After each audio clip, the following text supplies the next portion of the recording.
Orang dewasa tuh mikirnya beda. Saya percaya bahwa perbedaan orang yang berubah dari kanak-kanak menjadi dewasa adalah cara berpikirnya. Orang yang dewasa memikirkan orang lain. Kanak-kanak hanya mikirin diri sendiri. Mereka cuma fokus, saya mau ini, saya mau itu, saya mau ini, saya mau itu. Anak kecil cuma mikirin maunya dia. Tapi orang yang dewasa mulai mikirin orang lain. Mulai punya tanggung jawab atas hidup orang lain. Orang yang dewasa memikirkan masa depan. Orang yang dewasa mulai sungguh-sungguh kerja keras untuk membangun hidupnya. Dan kalau orang yang dewasa itu bukan cuma cari pacar, tapi mereka mulai cari calon istri atau calon suami. Gak cuma cari kesenangan hari ini aja, tapi mereka mulai mikirin masa depan mereka. Kedewasaan itu gak ditentukan dari umur. Ada orang yang kita lihat bagaimana mereka menyia-nyiakan hidup masa mudanya. Bahkan sampai tua, gak bangun apa-apa. Masih ngandelin orang tua, masih tinggal di rumah orang tua. Masih belum bisa nafkahin keluarganya. Jangan sampai jadi tua dan tidak bangun apa-apa.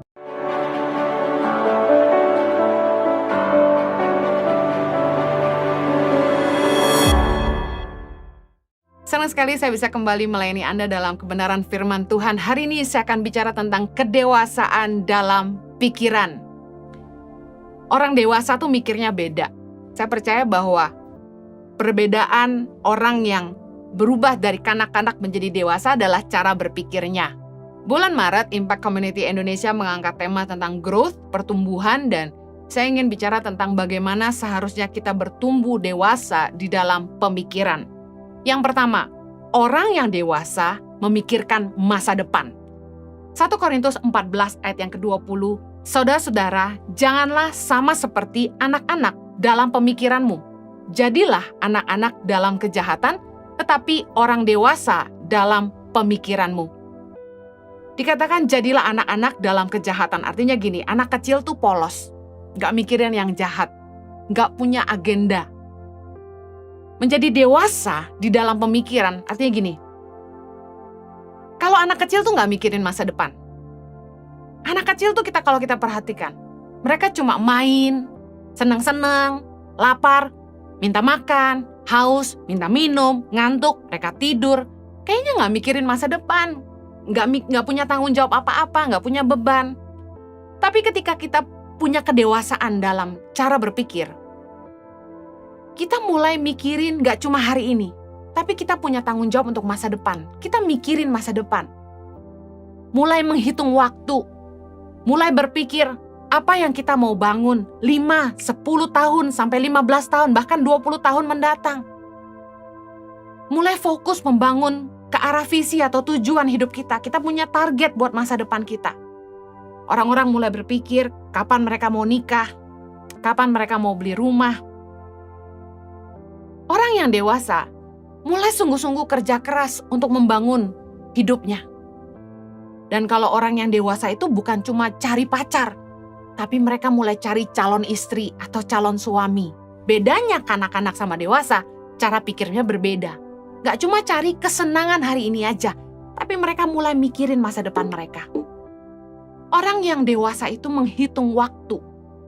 Mazmur 90 ayat 12 berkata gini, ajarlah kami menghitung hari-hari kami sedemikian, hingga kami beroleh hati yang bijaksana. Anak-anak tuh gak inget waktu. Mereka itu kalau dikasih main game, mereka bisa main game dari pagi sampai malam. Dan mereka gak merasa sayang dengan waktu-waktu yang terbuang. Karena mereka masih kanak-kanak. Mereka gak ngitung waktu. Bahwa umur tuh jalan terus. Bahwa hidup tuh ada masa kadaluarsanya. Setiap kita harus selesai suatu hari nanti. Dan suka tidak suka, kita tuh tambah tua. Anak-anak kalau kita perhatikan, mereka ulang tahun, mereka senang. Mereka tiup lilin.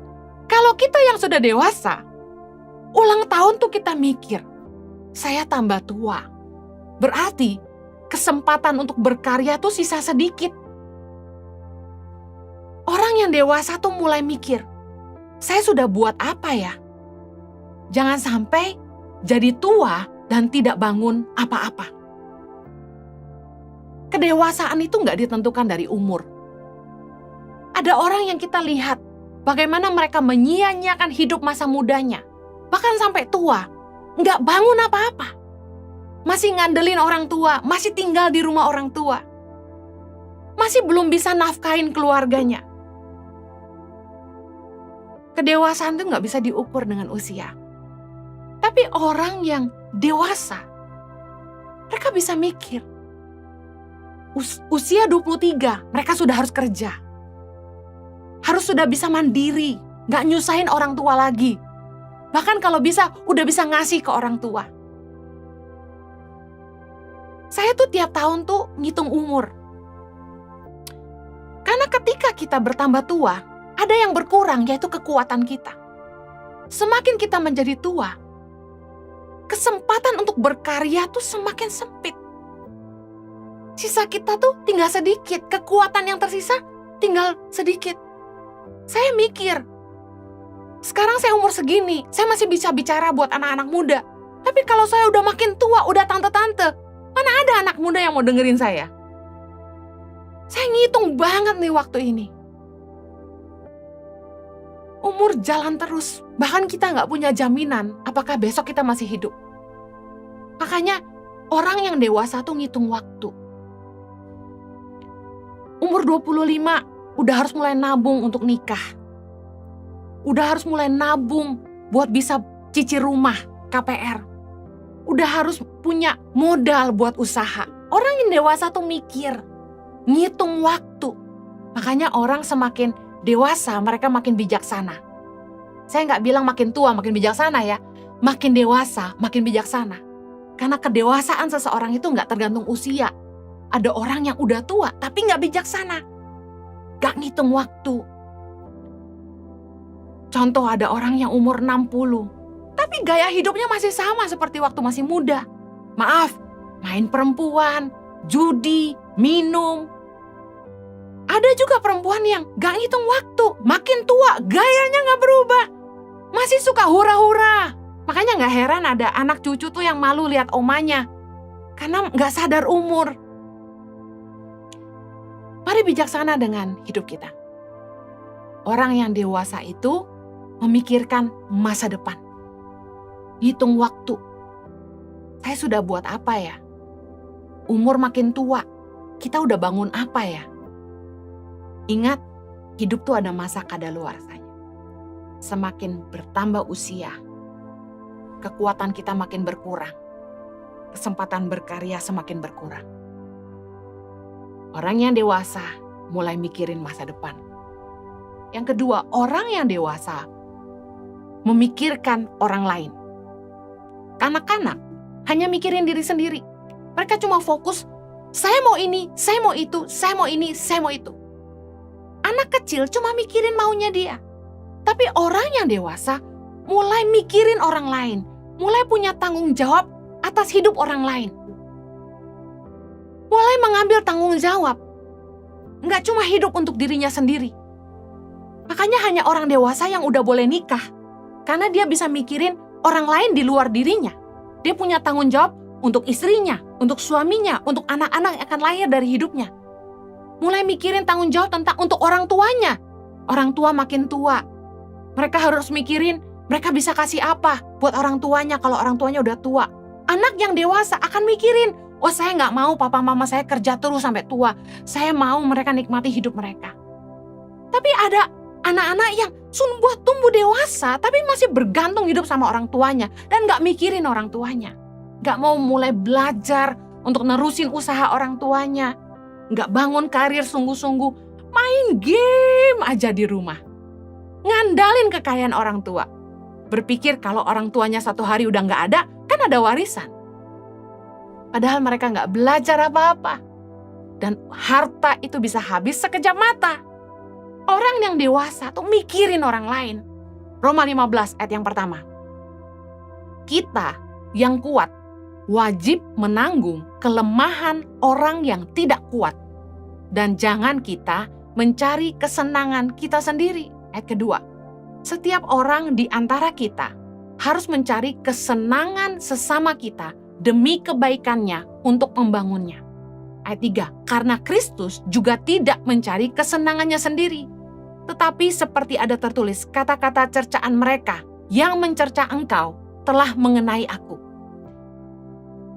Kita belajar bahwa kalau orang tuh mulai dewasa, mereka nggak cuma cari kesenangan diri sendiri, tapi mereka mulai mikirin kepentingan orang lain. contoh sederhana. Beli makanan. Saya nggak pernah tuh bisa mikir hanya beli makanan 1 porsi buat saya. Nggak pernah bisa mikir gitu. Tiap kali saya mau beli makanan, saya pasti mikirin orang di rumah. Mikirin buat staff juga. Mikirin buat anak-anak asuh saya. Mikirin mama saya. Mikirin adik saya. Apalagi ketika beli makanan enak. Kepikir tuh, beliin buat mama. Beliin buat adik saya dan keluarganya. Beliin buat staff. Orang yang dewasa nggak cuma mikir kesenangannya sendiri. Ada film bagus aja di bioskop. Kami langsung mikirin, traktir guru-guru pedalaman nonton deh. Nonton rame-rame. Saya percaya orang yang dewasa itu mikirin orang lain. Berpikir bahwa tindakannya, bahwa hidupnya nggak boleh sembarangan. Bahwa apapun yang dia lakukan itu bisa berdampak buat orang-orang di sekitarnya. Menyadari ada konsekuensi dari tindakan maupun perkataannya terhadap orang lain. Orang yang dewasa tuh mikir, hidupnya jadi berkat nggak ya? Atau malah jadi beban? Dia jadi teladan atau malah jadi batu sandungan? Kanak-kanak nggak mikir gitu. Mereka hidup seenaknya, mereka ngomong sembarangan. Mereka nggak mikir perasaan orang lain. Perhatikan anak kecil. Anak kecil itu kalau lihat apa ngomong. Satu kali anak-anak saya masih kecil banget, usia baru 2,5 tahun, Chloe dan Zoe satu hari ketemu dengan salah satu orang tua dari staf saya dan mereka bilang gini, "Mama, kok mamanya jelek ya?" Saya kaget, kok anak kecil umur 2,5 tahun bisa ngomong kayak gitu. Saya bilang, gak boleh ngomong gitu. Karena saya khawatir mamahnya dengar. Saya bilang, "Kenapa kamu bilang begitu?" "Soalnya mamahnya kok tua banget," katanya gitu. Jadi karena anak kecil tuh polos, mereka gak mikir bahwa omongannya itu mungkin melukai gitu. Mereka ngomong spontanitas. Apa yang mereka lihat, apa yang ada di pikiran mereka, mereka cuma lontarkan. Tanpa niat jahat.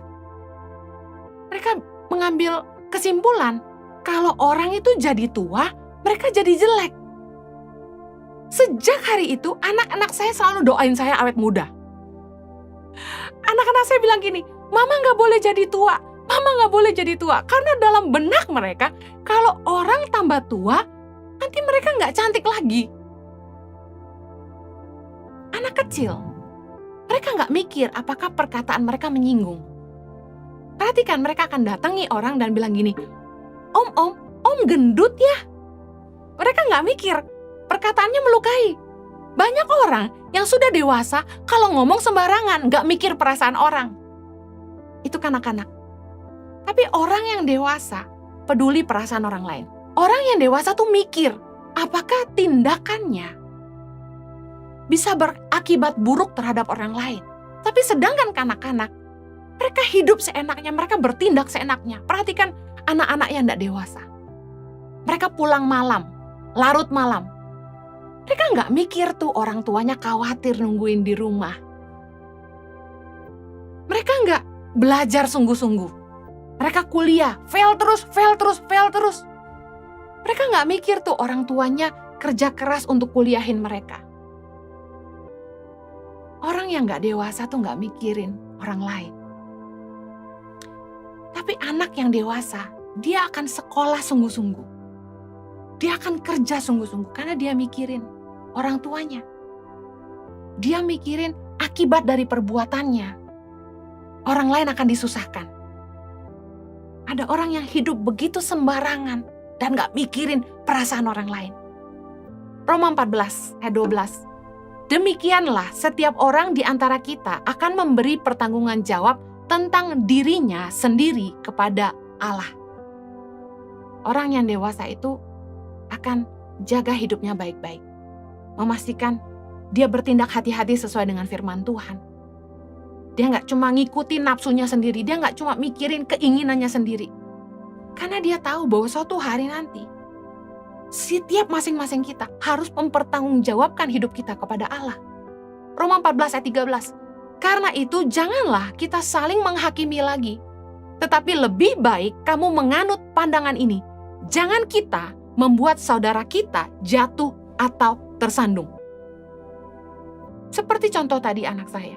Waktu ketika dia ngomong waktu kecil, dia nggak mikir apakah perkataan itu bisa menyinggung perasaan orang. Meskipun perkataan itu tidak disampaikan secara langsung, tapi dibisikkan ke saya. Orang yang dewasa akan mikirin, kalau saya ngomong gini, orang lain tersandung nggak ya? Jangan sampai kita menghakimi orang, dan akibatnya kita bikin orang tersandung. Berapa banyak orang yang kecewa, dan akhirnya nggak mau ke gereja, hanya karena pelayan Tuhan nggak jaga perkataan mereka, menghakimi.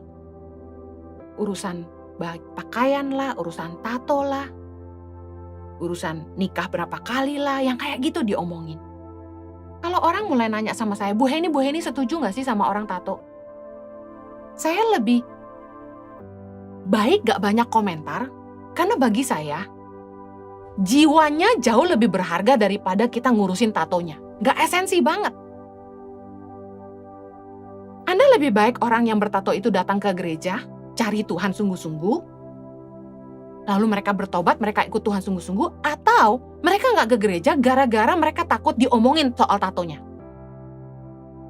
Firman Tuhan mengajar kita, jangan saling menghakimi lagi. Lebih baik kita menganut pandangan ini, jangan membuat orang tersandung. Jangan bikin orang lain jatuh.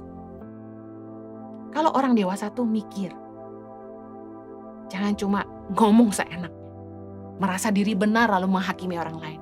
Roma 14 ayat 15. Sebab jika engkau menyakiti hati saudaramu oleh karena sesuatu yang engkau makan, maka engkau tidak hidup lagi menurut tuntutan kasih. Janganlah engkau membinasakan saudaramu oleh karena makananmu, karena Kristus telah mati untuk dia. Kata-kata ini yang kita harus camkan. Karena Kristus telah mati untuk dia. Untuk dia siapa? Untuk orang-orang yang kita hakimi. Untuk orang-orang yang kita pikir gak layak untuk datang ke rumah Tuhan. Dengan pakaian mereka. Dengan tato di tubuh mereka. Dengan kebiasaan merokok mereka mungkin. Mungkin mereka simpanan orang. Mungkin mereka siapa di mata kita. Yang menurut kita tidak layak masuk ke rumah Tuhan. Dengar, Kristus telah mati buat mereka. Orang yang dewasa lebih fokus kepada keselamatan jiwa-jiwa daripada ngomongin soal pakaian dan kulit luar mereka. Mari, orang yang dewasa itu kita hidup dengan kasih. Bukan lagi dengan pendapat kita sendiri. Anak kecil tuh hidupnya sembarangan karena mereka gak punya tanggung jawab, gak mikirin orang lain. Anak kecil tuh polos, mereka akan katakan apa saja yang mereka pikirkan. Sedangkan orang dewasa akan mikirin perasaan orang lain. Anak kecil tuh bertindak sembarangan, ngikutin keinginan mereka. Lihat ada anak kecil, bisa pukul papahnya atau pukul mamahnya kalau mereka menangis. Karena mereka cuma ngikutin keinginan mereka. Mereka ngambek, mereka nangis. Tapi orang dewasa akan memikirkan akibat dari tindakannya terhadap orang lain. Kedewasaan gak ditentukan oleh usia. Ada orang-orang yang secara umur harusnya sudah dewasa. Tapi mereka bisa hidup seenaknya, ngomong seenaknya, dan gak peduli kalau tindakannya itu merugikan orang lain. Orang yang dewasa dapat membedakan yang baik dan yang jahat. Ibrani 5 ayat 13. Sebab barang siapa masih memerlukan susu, ia tidak memahami ajaran tentang kebenaran. Sebab ia adalah anak kecil. Ayat 14. Tetapi makanan keras adalah untuk orang-orang dewasa yang karena mempunyai panca indera yang terlatih untuk membedakan yang baik daripada yang jahat.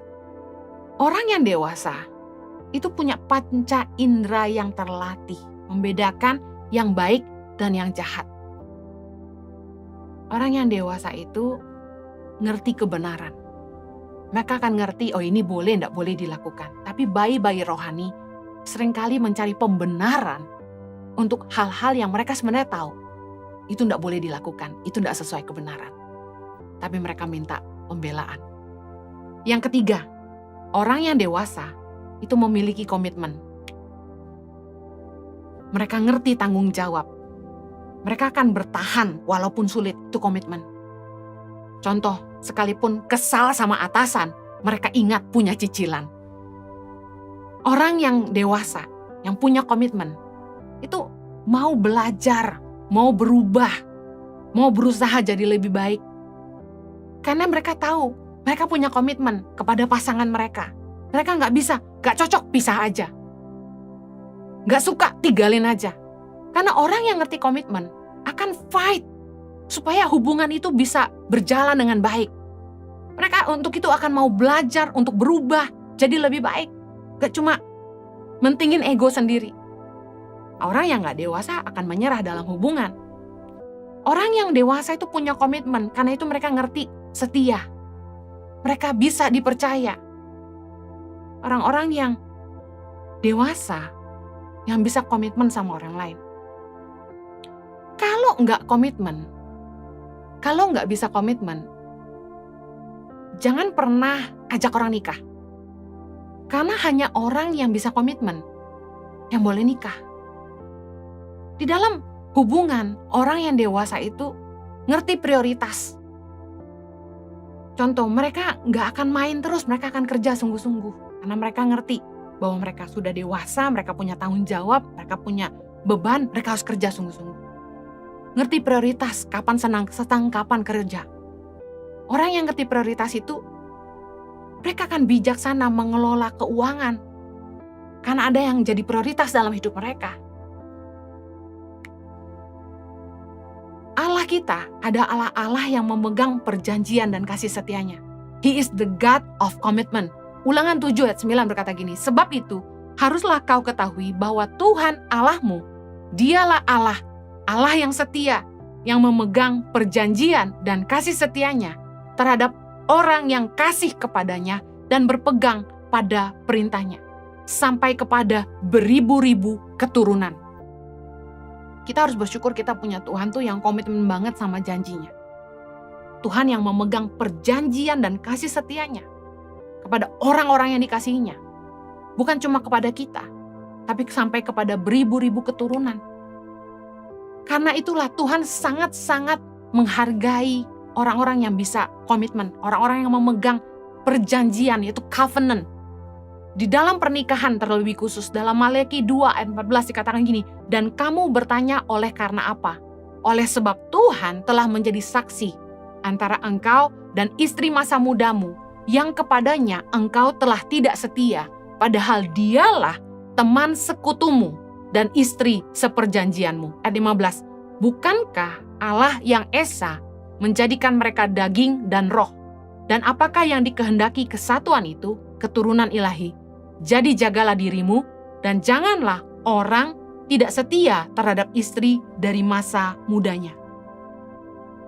Tuhan benci dengan perceraian.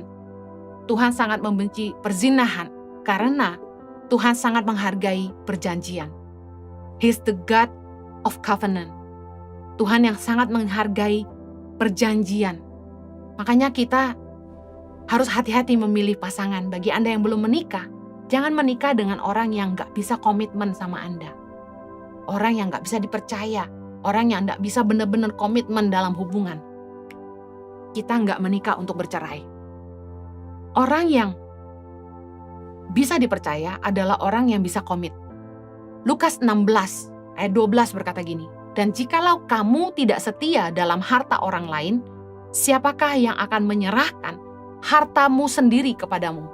Kalau Anda punya perusahaan, Anda akan cari orang yang bisa komitmen kepada Anda untuk bisa Anda serahkan harta Anda. Karena itulah kalau kita mau dipercaya, kalau kita mau dipromosi dan mendapat kedudukan yang penting, kita harus jadi orang yang bisa komitmen, orang yang bisa dipercaya. Kita nggak mungkin menyerahkan harta kita sama anak kecil yang nggak bisa mengelola dan nggak bisa dipercaya. Kasih uang sama anak kita. Satu hari saya transfer uang ke akun GoPay anak-anak saya. Saya bilang gini, just in case di rumah nggak ada makanan, kamu pesan ya online. Dalam waktu seminggu, habis. Yang saya kaget tuh, tiga-tiganya habis. Saya bilang, kamu beli apa? Tebak, salah satunya, McDonald terus. Gawat gak? Anak kecil kalau dititipin uang, belum tentu bisa mengelola dengan baik. Karena mereka masih kanak-kanak. Anak-anak kecil tuh dikasih berapapun habis. Coba kasih anak kecil duit. Dia ke warung belanja terus. Jajan terus. Tapi orang yang dewasa, dia akan mampu mengelola dan bisa dipercaya. Mereka komitmen. Mereka akan bisa memegang perkataan mereka. Komitmen merupakan nilai yang gak bisa dibeli dengan uang. Sulit sekali mencari orang yang bisa dipercaya. Oleh karena itu, kalau Anda ingin dipercaya, jadilah orang yang bisa memegang komitmen untuk mengelola dengan baik dan bisa dipercaya oleh siapa saja. Saya berdoa agar setiap kita boleh belajar jadi dewasa di dalam pemikiran. Jangan lagi seperti kanak-kanak, tapi dewasalah dalam pemikiran kita. Tuhan berkati, mari kita berdoa. Bapa di sorga, berdoa supaya setiap kami boleh bertumbuh dewasa di dalam pemikiran. Kami nggak hanya hidup untuk hari ini, tapi kami mikirin masa depan. Kami nggak hanya hidup untuk diri kami sendiri, tapi kami mikirin orang lain. Dan kami belajar untuk menjadi dewasa. Kami komitmen, kami punya tanggung jawab, kami bisa dipercaya orang. Kami berdoa agar setiap kami boleh dipercaya Tuhan. Perkara-perkara yang lebih besar ketika kami bisa dipercaya dalam hal-hal kecil. Berdoa agar setiap kami boleh setia Tuhan. Boleh terus bangun hidup kami di dalam kedewasaan. Berdoa supaya Tuhan boleh memimpin hidup kami. Demi nama Yesus kami berdoa. Amen. Berdoa agar hari ini Anda diberkati. God bless you, stay safe.